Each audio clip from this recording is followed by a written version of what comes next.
I'm Tom Morello, host of Maximum Firepower, a weekly podcast focusing on the music, the moments, and the movements that have shaped my worldview and left an indelible mark on me as an artist and activist. Come correct with Maximum Firepower. Redwood Forest, Gulf Stream waters. This land was made for you and me. This is Tom Morello's Maximum Firepower.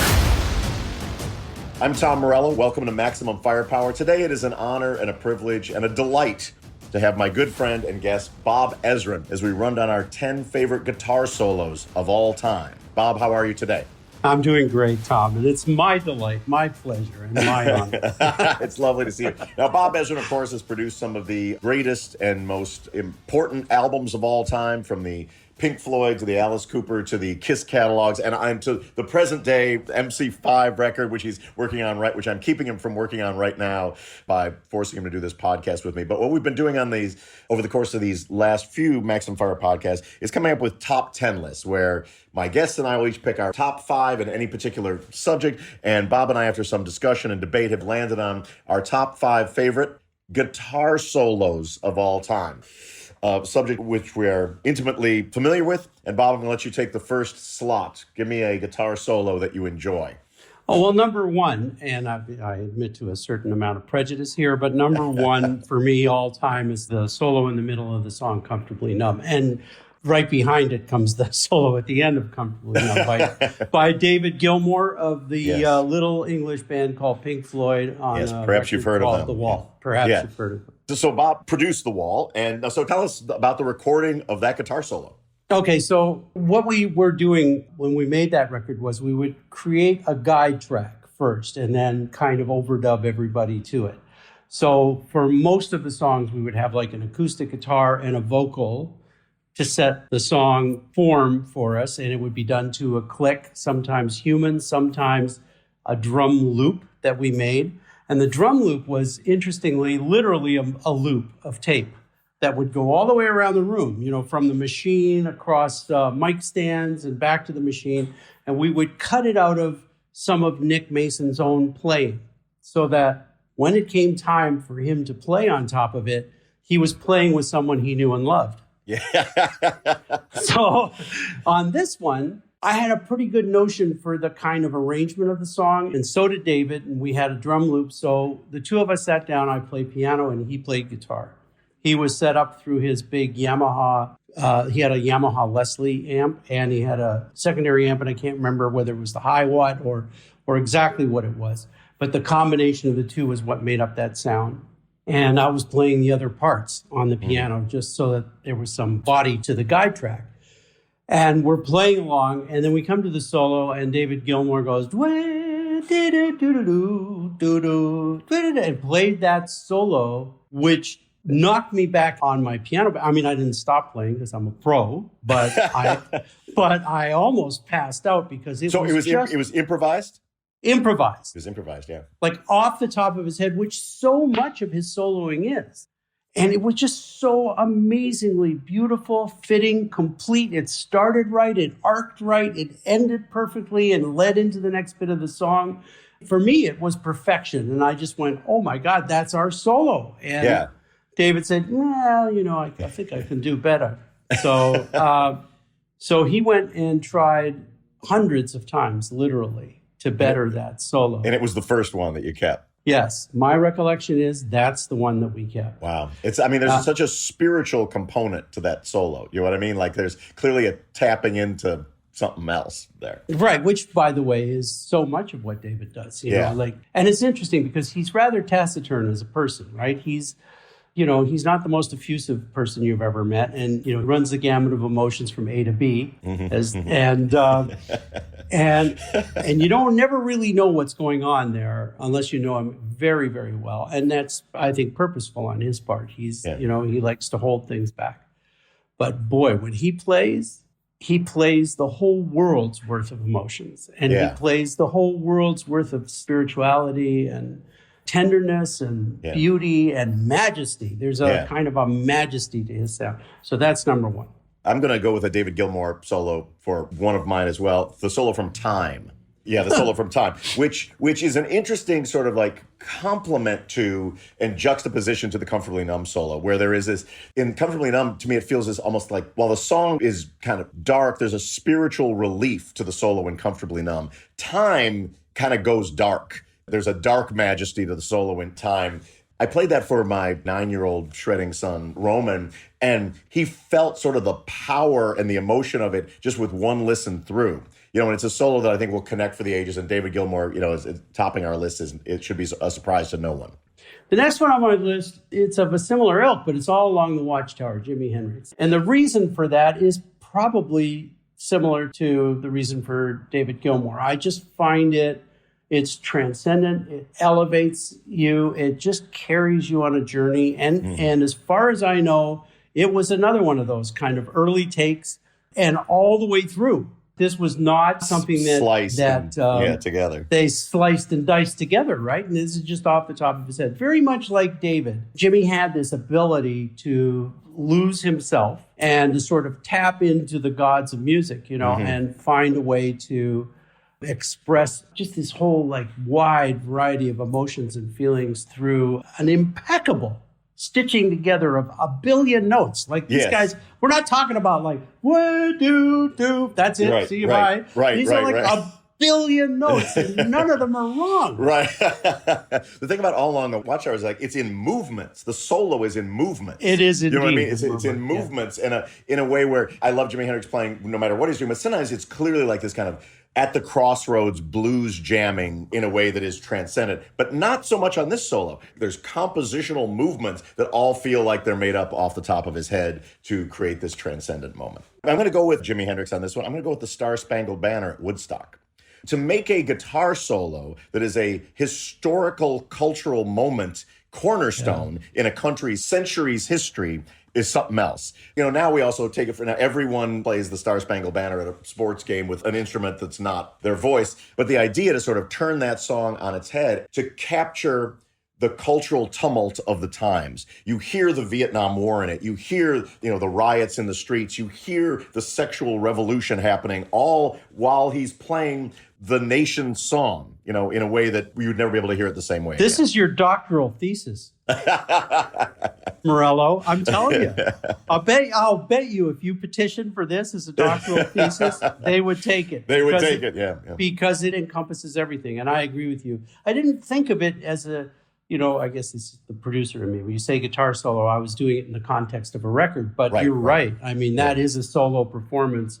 And it's just off the charts. Amazing. Yeah. In thinking about guitar solos, I was thinking about electric guitar. I don't know why. I restricted myself. Yeah, sure. Obviously, there are some really amazing, incredible acoustic guitar moments. But let's stay with our lists. Sure.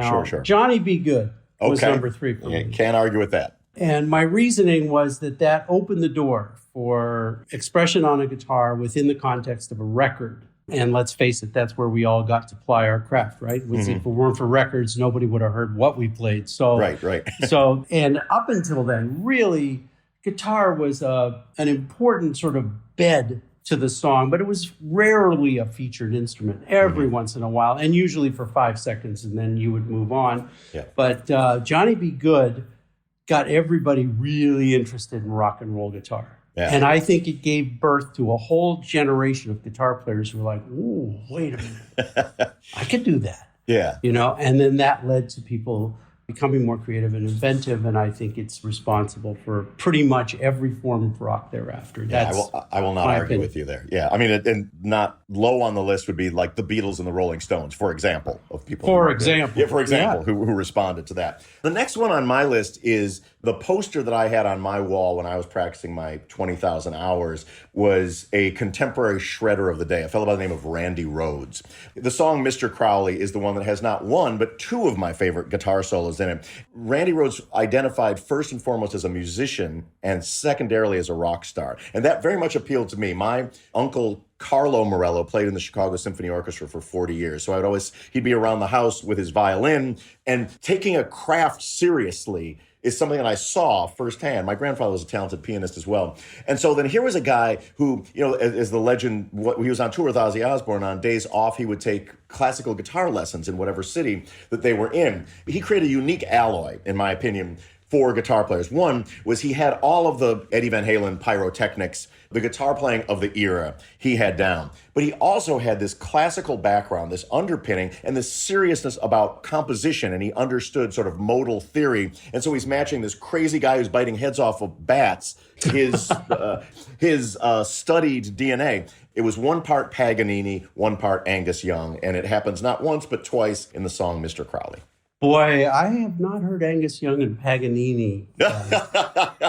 All you got to do is listen to those Randy Rhoads solos, and it's all married right in a statement before. That's pretty good. Yeah, it's all right there. All right, what do you got? I can't argue with that. I can't. I mean, my tendency is to lean towards the more melodic guys only because that's my upbringing. That's where I come from. For me, my first exposure to heavy metal was Tchaikovsky. Sure. Was the overture for Romeo and Juliet. Dun dun dun dun dun dun dun dun dun dun. And I just thought that was the most powerful thing I'd ever heard in my life. And then I was always looking for that power in the music that I played and in the music that I started to work with. So that sort of informs this selection. Yes. But I give you Randy Rhoads, and you know what? And I should give you Eddie Van Halen in just about anything. What a guitar player. But we are going for the solo. Solo, yeah. So what do you got? So my next was Crossroads, which, again, I think opened up a new world for guitar players. They said, shit, we can play a long time. Yeah. For better or worse. For better or worse. Let's make it perfectly clear. For better or worse in some cases. But yeah. Yes, in many cases, actually. Yes. But we could play a long time and we could really develop something, and the guitar can take over. It is not just a kind of a variation on the main theme of the song. It is actually the guitar creating its own new themes throughout and moving the song along to where when the song comes back, the song itself becomes a variation. That's right. Which I just love. It was like turning the whole form upside down. And so even though, like, technically speaking, maybe it's not the greatest solo that was ever played, but I think in terms of its conception, it was incredibly important. I'm Tom Morello. You're listening to Maximum Firepower. My guest today is Bob Ezrin as we run down our 10 favorite guitar solos of all time. Since we mentioned Eddie Van Halen, I will choose, again, it's an a cappella solo. I will choose Eruption. And it's been talked about, as another signpost where I remember reading, in guitar magazines, probably still to this day, people say in guitar magazines, it's all been done. Like, how would you know it's all been done? Well, Eddie Van Halen didn't take for granted that it had all been done. And he looked at the guitar as it was just a piece of wood with 6 wires and a few electronics. And he moved the goalposts in both directions and made everyone rethink what that instrument could be, me at the top of the list. So that song's been talked about a lot. And then if you listen to that song, Eruption, the rest of his career, there was a funny David Lee Roth quote where Dave, I think, was jealous because of the global acclaim that Eddie was getting for playing on the Michael Jackson Beat It song. Dave was jealous about that. So he said, basically, he's just played Eruption in 500 different guitar solo slots, and he finally played it on a pop song, and everyone's losing their minds about it. It's the same damn solo every single time. And there may be some truth to the spirit that Eddie plays with, but there's the redefinition of the instrument happened with Eruption. Eruption was on my list. And it actually lost the spot to Johnny B. Good. I'm glad you covered it because it was my number 3. And then I put Johnny B. Good in there instead. And I didn't move everything else down because I didn't want to give up on the last of mine, which is Sultans of Swing. And the reason that song exists on my list is because what Mark Knopfler did was, in sort of a similar way to Eddie, he showed what the instrument was capable of doing, lyrically speaking, without all the other stuff around it that almost every other guitar part on record at the time was employing, right? This was just the simplest of simplest sounds. When you have a vibrato like that, and this is the key is in the vibrato, that most guitar players think if they move their whole hand, that's vibrato. And if they move it really quickly, that's vibrato. That's not vibrato. That's kind of tremolo, but all that is just nervousness from my point of view. True vibrato is like what your uncle did, which is in the finger, moving the finger back and forth. Or if you are moving your hand, you move it side to side, not up and down, just to get the string to really sing and resonate. And it's really pulling the tone out of the string in a way that brings the string to full life. Otherwise, we're thrashing it and smashing it and hitting it really hard. And even though it's a piece of metal, it goes, ow, ow, ow, ow, ow, ow, stop, ow, ow, ow. But when you caress it lovingly and you massage it and move it slowly up and down, it goes, ooh, I love you. I make a nice sound for you now. So those guys, Knopfler and Gilmour, both had learned that. And they're not the only ones in the world, but this is very much a part of what makes their sound so rich and real. And then, of course, the melodic content of that solo. Again, another solo that is a movement and that takes the song into an entirely different place. And then when you come back to the song, it's very symphonic in that way. It's like the guitar is the third movement, the solo, and then the fourth movement is the repeat of the main motif. As someone who is not a huge Dire Straits fan, I always stand at attention when that solo comes on the radio. It's so beautiful and so masterful. And so as someone who appreciates music and appreciates guitar playing, I just have to take my hat off to Mark Knopfler. Yeah, and the interesting thing about Knopfler, Mark, like David, they're both held in, both of them. Mark is a very sweet man and warm if you get to know him, but he can be, a little bit withdrawn. He's very quiet, like David. Mm-hmm. And yet, what comes out of those fingers and what translates through the instruments that they play, they're both remarkable human beings. There's something about them. I think that what they are is they're openings in the universe. They are, there's black holes. These are white holes. These are the openings for that energy that comes from someplace we don't understand and expresses itself through them and comes out as music. You can feel it. For Another Brick in the Wall, Part 2, the solo, that was one that was a contender on my list. I remember I loved that song. The song was taking over the world, and everyone who was in school could relate to that, like I thought 1,000%. But when I first heard it, as someone who was at the time enjoying nothing but heavy metal guitar, I remember being disappointed that the guitar solo wasn't ripping my head off at the end. Later, I realized the error of my ways and what a genius solo it was, and that it could not be improved upon in any way, shape, or form. But now that is a first take. Shit, dude. That's not only crazy. A first take. That's crazy. So I lied to him because sometimes when David knew he was recording, he'd start thinking about what he wanted to do. So and then we would have to work and develop. But in this case, I thought, why don't we try like a DI on this song, which is, for your listeners, is just taking the guitar directly, no amplifier, directly into the console. And so I took the DI sound of his, for the very reason I just said, because out of his fingers comes the music. I didn't want any of the other trappings, and brought it into the console and just added some compression to it. And while he was noodling, it just sounded so great. I said, oh, Dave, let's just run the track for sound. Yeah. I'm just going to run the track for sound. Sneaky. Hit record, played it. That's the solo. Wow. That's it. And when it was over, then I literally did fall out of my chair because it was just so And that's brilliant. through the DI. That's like straight into the board. Straight into the board. Oh my gosh. That's crazy. Thank you for that revelation. So before I reveal my final one, there were a number of runner-ups. And another Bob Ezrin producer, the first guitar solo I ever learned was the Detroit Rock City guitar solo, which I believe may have been a Bob Ezrin composition. As the lore says, it may not have been an Ace Frehley original. I hope, at least here, Paul, one of them was actually playing it on the record. That was just so melodically stirring and went with this great rock song. Then the two sort of they have to be mentioned, at least said out loud in a conversation, would be the Southern Whiskey-Drenched Hotel California, which is what Freebird is, and then the Hotel California solo, which are, these compositional masterpieces, which you got to at least say them out loud before I get to my final one.